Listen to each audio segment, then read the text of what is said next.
इकरा चौधरी। धन्यवाद अध्यक्ष महोदया। आज हमारे राष्ट्रगीत के 150 वर्ष पूरे होने पर हो रही महत्वपूर्ण चर्चा में गर्व के साथ एक भारतीय होने के नाते मैं अपने विचार रखना चाहती हूँ। सदन में इतिहास को तोड़ मरोड़ कर पेश करके फिर से मुस्लिम तुष्टीकरण के नाम पर भारतीय मुसलमानों को कटघरे में खड़े करने की कोशिश की जा रही है।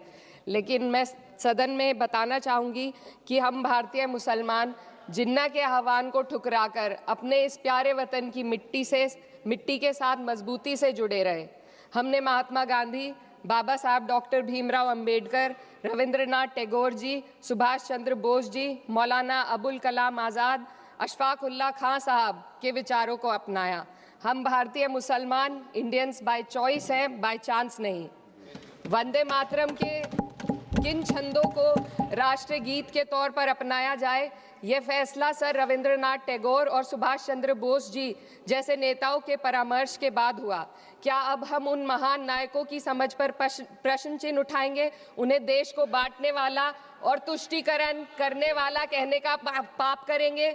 उन महान हस्तियों ने वंदे मातरम के उन छंदों को अपनाया जिन्होंने देश के हर वर्ग, हर धर्म के मानने वालों को एक सूत्र में पिरोने का काम किया। और मैं एक घटना आप लोगों के सामने रखना चाहती हूँ। वर्ष 1998 में उत्तर प्रदेश सरकार के मंत्री रविंदर शुक्ला जी ने स्कूलों में राष्ट्रगीत को गाना अनिवार्य कर दिया था। लेकिन तब के तत्कालीन प्रधानमंत्री अटल बिहारी वाजपेयी जी ने, जो उस समय लखनऊ के दौरे पर थे, उत्तर प्रदेश सरकार के इस फैसले पर नाराजगी जताई और यूपी सरकार ने राष्ट्रगीत को अनिवार्य करने वाले मंत्री को बर्खास्त कर दिया था। अब मैं सत्ता पक्ष से सवाल करना चाहूंगी।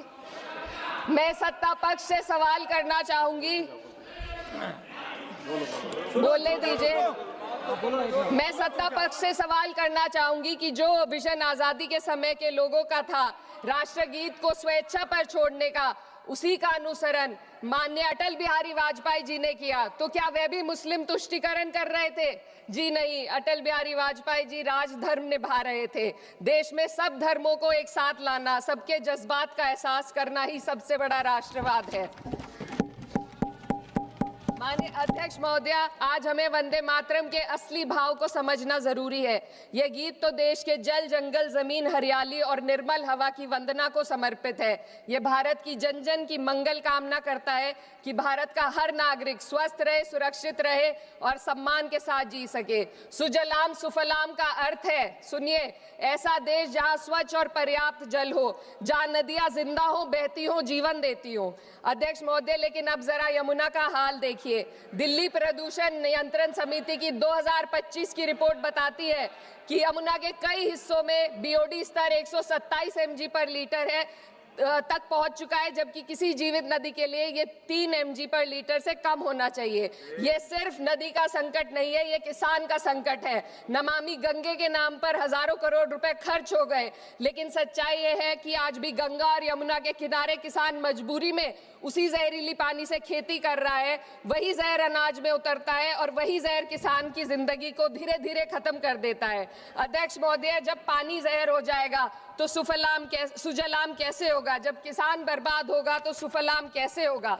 मलयज शीतलम, मलय का अर्थ है मलय पर्वत से बहने वाली ठंडी, सुगंधित, चंदन जैसी हवा जो जीवन देती है, बीमारी नहीं। आज मैं इस सदन से पूछना चाहती हूँ, क्या आज के भारत की हवा मलयज शीतलम है?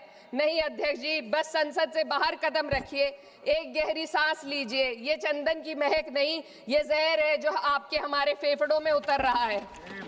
दुनिया के 20 सबसे प्रदूषित शहरों में से 13 भारत में है।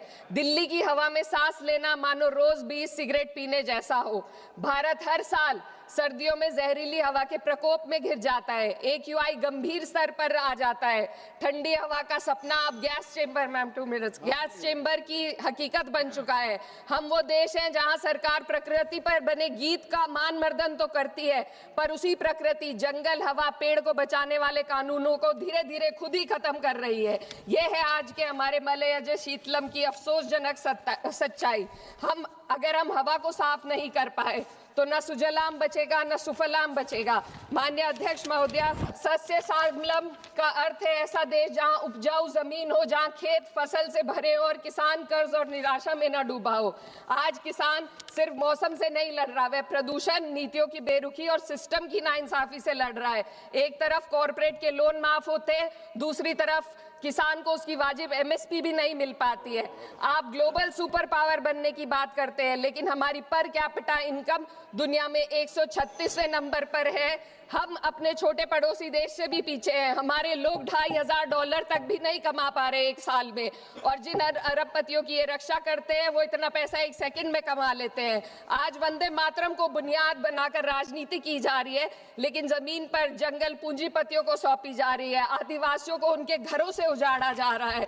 मातरम में जो मात्रा माता है वे सिर्फ मातृभूमि की वंदना नहीं, वे इस धरती की हर नारी, वे इस देश की हर बेटी, हर महिला के सम्मान की बात भी करता है। लेकिन आंकड़े अगर आप देखेंगे, एनसीआरबी की हाल की रिपोर्ट के अनुसार, मैम जसवंत के अनुसार देश में हर वर्ष लगभग 30,000 से अधिक बलात्कार हो रहे हैं, यानी एक दिन में 80 से अधिक महिलाएं यौन हिंसा का शिकार होती हैं। और ये सिर्फ दर्ज मामले हैं।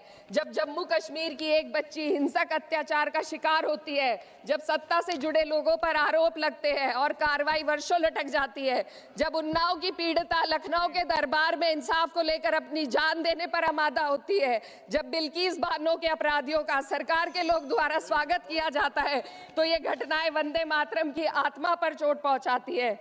मैं अध्यक्ष महोदया बस यही कहना चाहती हूँ अपनी बात को अंत में रखते हुए कि वंदे मातरम सिर्फ अतीत की ललकार नहीं, ये वर्तमान की जिम्मेदारी है, ये आत्म मंथन की घड़ी है। यही समय है कि हम वंदे मातरम को सिर्फ नारा नहीं, नीति और जिम्मेदारी बनाएं।